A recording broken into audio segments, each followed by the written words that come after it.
Welcome to 1159 Videos. Today we're going to address vacuum issues and how to find them and what are some of the symptoms that they will do. Now on some of the Fords, they're pretty well known for the AC lines, the little teeny black lines. They break, they're notorious for it, so they can give you an erratic idle, sometimes a stall out condition. So I've seen a bunch of Fords that are like that. So one of the best ways to check, see if you have a vacuum leak is starting fluid. Kind of spray around and you wait till you see if the motor rises up in RPMs.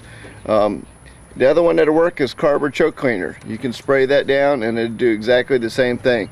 Don't spray it near your distributor or spark. Try to avoid that in case you have something that's arcing. Otherwise you will have a nice little flame. So, but you want to aim for like where the hose areas are. And then you want to see if it changes idle. If it changes idle, you know something's going on there.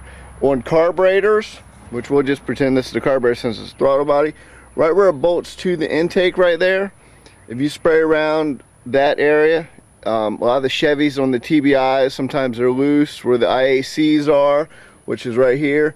If they loosen up just a hair, you'll get a nasty vacuum leak. So you can spray the carb cleaner or the starting fluid and see if that will pinpoint that vacuum leak so fast, help you fix it.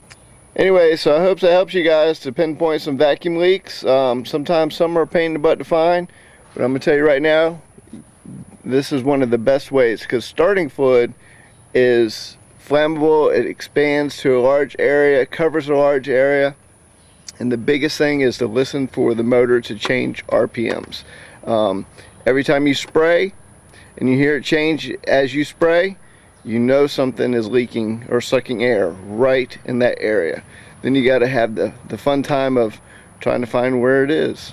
So, and sometimes you can have a vacuum leak down in the very back underneath everything, so it makes it a little bit more difficult to find. Sometimes it's just simple loose bolts and you just retighten and then you're done. So anyways, hope that helps you guys. 1159 Videos out.